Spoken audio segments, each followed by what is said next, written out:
Hi, and welcome to this live reading from Operation Boyfriend by Molly Zenk, and this is hosted by Itsy Bitsy Book Bits. Freshman, Glynis. All right, Glynis, enough is enough.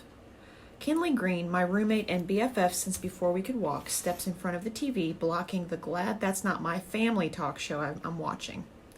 I don't know what she thinks I've been doing enough of, but I have years of trashy talk shows to catch up on. Those fell to the wayside when I actually had a social life in high school. College has been all quiet on the dating front. Instead of going out and actually enjoying my freshman year, I sit on the couch, grateful that those people are on the TV and not me. Yeah, maybe my mom harasses me on Facebook, and maybe my boyfriend of 4 years left me for another guy 2 days before senior prom, and maybe my next door neighbor turned out to be a teen serial killer. But no matter what is going on in my life, dating or otherwise, I can rest easy at night knowing I'm not messed up enough to go on a daytime talk show. Glynis, are you even listening? No, but Kenley doesn't need to know that. Are you planning to move anytime soon? I ask. You're blocking the TV. That's the point. She crosses her arms over her chest, which usually means I or someone in the nearby vicinity is going to get an earful of Kenley dating logic. Kenley is practically a dating guru. She's had more boyfriends than anyone I know. She needs a spreadsheet to keep them all straight, until Steven. Steven changed all that. If you have something to say, Kenley, just say it before I miss who that chick's baby daddy is. Sarcasm gets me nowhere with Kenley, but I keep trying anyway. She tightens her arms over her chest and starts tapping her foot against the living room carpet. Neither of those are a good sign. It means she's about to unleash the "I'm doing this for your own good" monster. You need to get out and do things, Glynis. This is our freshman year of college. It's supposed to be all fun and exciting and new experience without parents hanging around, but all you've done since we were sprung from high school is mope. Watch way too much reality TV and obsess about the whole "why didn't you tell me Johnny was gay 4 years ago" thing. Hello, I found out about the whole Johnny Josh locker room makeout session at the same time you did. If I had known he was using you as his gay beard, I would have totally told you. Really? Kinley nods enthusiastically. Really, and I will totally cut Johnny Carmichael if he ever thinks to show his face around me ever again. You don't just snow over my girl Glynis and get away with it. I lean back against the couch. Surprisingly, that makes me feel better. No matter how self-absorbed Kenley can be, I know she always has my back, especially when it comes to guys. Thanks. I appreciate that. What are friends for? Do you really think I should get out there and start dating again? Absolutely, Kenley says.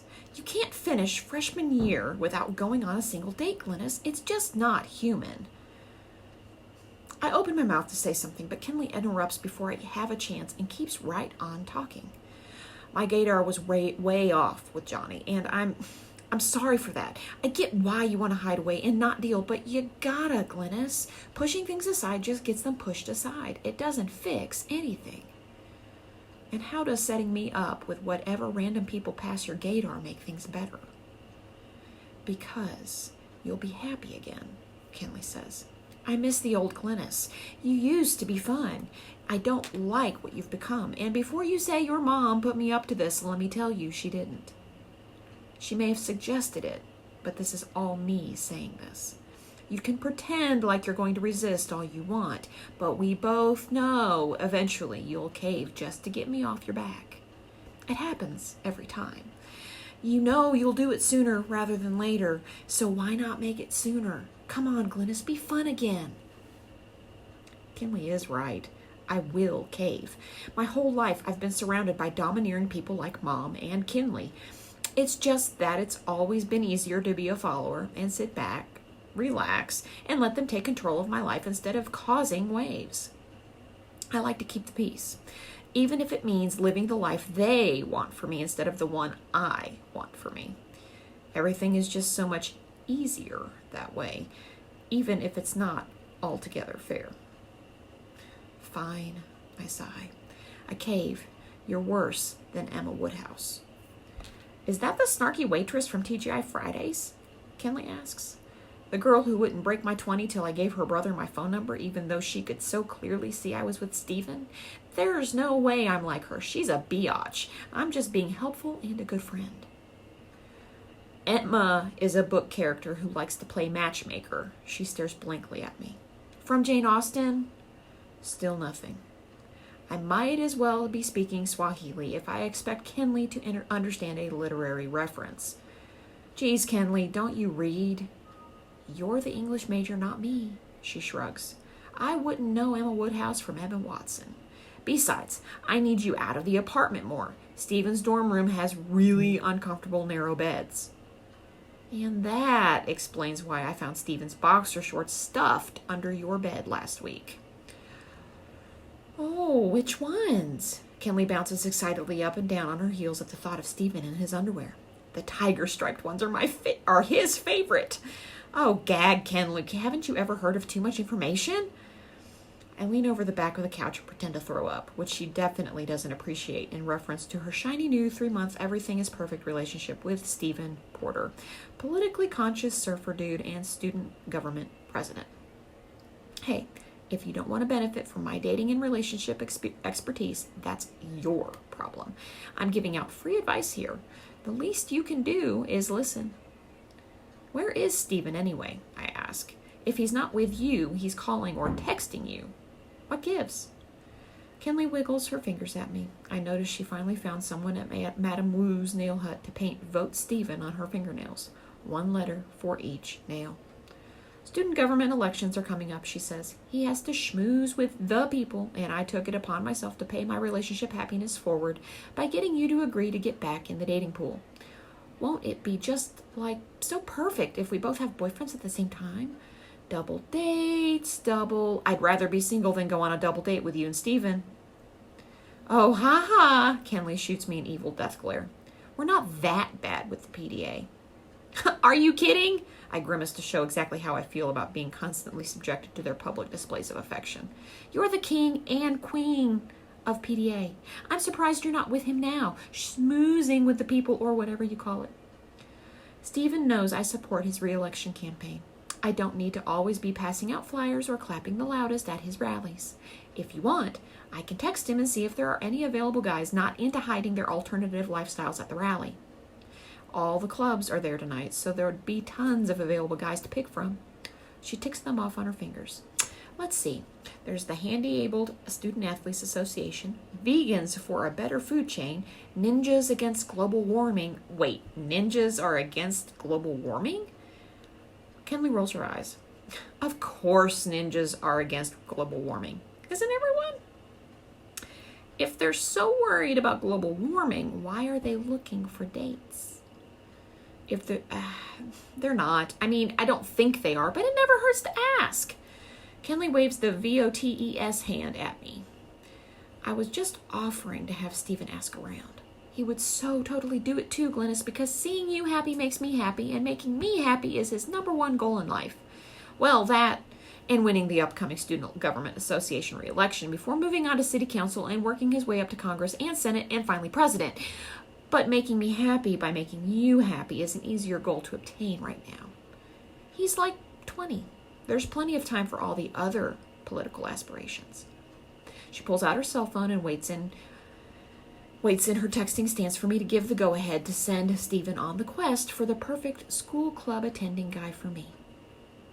Why not? I cave again, just like she knows I would. College dating can't possibly be any worse than high school dating. Go ahead. Text Stephen. Great! You won't be sorry! As long as one of us thinks so, I'm game. March 1st. Facebook. Glynis Kirby. I'm tired of college dating. Comments. Kenley Green. Tired? Please, you haven't even started yet. Leave it up to me. You'll be practically engaged by June. Sylvia Kirby.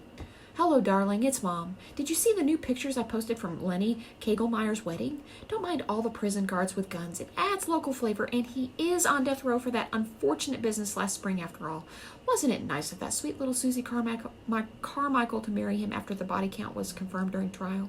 We always liked Lenny, but wondered why he needed such a big freezer. Glennis Kirby. Mom, can't you go a second without mentioning the words marriage or wedding? Sylvia Kirby. Let me try, darling. Marriage. Wedding. Nope. Roger Kirby. Hey, kitten, it's Dad. Dating isn't for everyone. I think it's great you want to become a nun. Your great Aunt Mary would be proud. Glennis Kirby. Thanks, Dad. I think. Girlfriends are overrated, said no one ever. Corin. Hey, Dogface. I have an idea that might get you, to the opening your mouth and actually saying something to that chick you're always obsessing over stage of the so far one-sided relationship. What do you say? Care for some well-meaning sisterly advice? I slam my laptop shut so Corinne, she who inhabited the same womb as me for 9 months, can't see what I'm writing on my blog. I don't obsess. She rolls her eyes. Sure you don't. And I'm like on the dean's list. Come off it, Corin.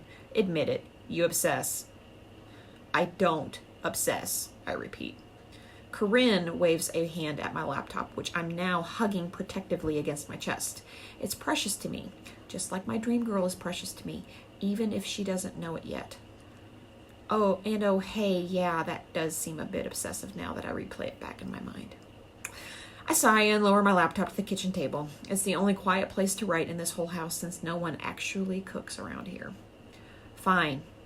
I obsess. A little. Does that make me a freak? Am I going to totally lose my shot with her because I can't open my mouth and say my name, let alone hello, after it? Corinne sits down beside me and kicks her feet up onto the table. She's wearing her knee-high soccer socks and cleats.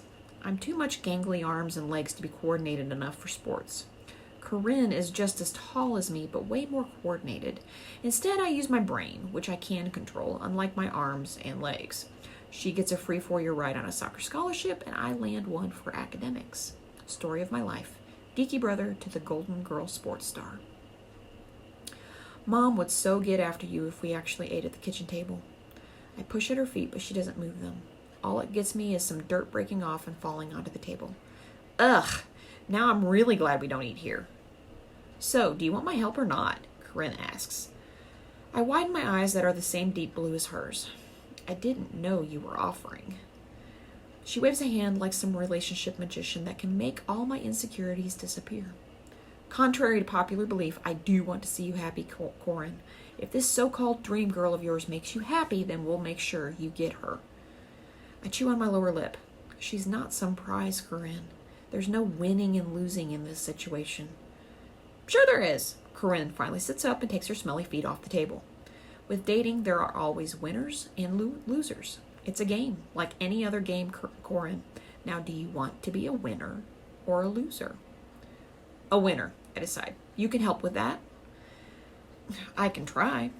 Corinne holds her fingers up in a goalpost U-shape like she's trying to frame a picture. My picture. You don't give me much to work with, Dogface, but I guess it will do. First things first, you need to talk to her. I sigh. That's easier said than done. What if I ride the bus with you? Corinne suggests. I can be kind of your wingman, or wingwoman in this case. I won't let you fail. Corinne holds out her hand to me, fist out. When we were younger, before her being popular and me not ruining what we had, we were actually really close. We used to pretend we had special twin powers that were activated with a fist bump. I smile at the memories as I knock my fist against hers. Lancashire Twins Power Activation, I recite our made-up call to action. Mission, get Corin a girlfriend. We both laugh as our so-called twin powers fully activated. This better work, I say. Corinne grins before leaning across the table towards me. Trust me, Dogface. With me on the case now, you can't lose. Corinne and I flash our student IDs that double as our city bus passes as we climb aboard the orange and blue RTS bus. It's crowded as usual with kids going to class, interns at the hospital heading for their shift, and the random, vaguely homeless-looking guys that ride around all day and drink mouthwash for the alcohol content instead of the sparkling fresh breath side effect. But we managed to find seats near the back. I'll admit, I've haunted the bus once or twice in the last 2.5 months, waiting for her to get on. I've even rolled out of bed hours before my first class just to make sure I ride the same bus as her. Hours in the library is okay by me if it means getting my daily dose of perfection. I dig my cell phone out of my laptop bag when the text alert beeps. Corinne. Okay, which one is her? I raise one blonde eyebrow her direction. Seriously? You're standing right next to me and you can't be bothered to talk to me? She types something and hits send. It comes across my cell phone screen almost instantly. Corinne, if I talk, she'll know we're planning something. This is my favorite part of the plan, pretending like I don't know you. I give in and text back. Me. She's sitting over there, the girl wearing the skinny jeans and brown pullover hoodie. Corinne glances over without full-on staring, which I appreciate. Corinne, hello, height difference much? I bet she's not even this tall to ride the rides. Me. Very funny. I thought you were supposed to be helping me out, not cracking jokes. Corinne. I am helping you out. Just give me a minute to come up with a plan. Lancashire Twins power activation. Me. Mission, get Corinne courage. Corinne. You got that right. While I wait for Corinne to come up with an amazing, awesome plan that is sure to get me amazing, awesome results, I do what I always do when faced with this situation. I blog.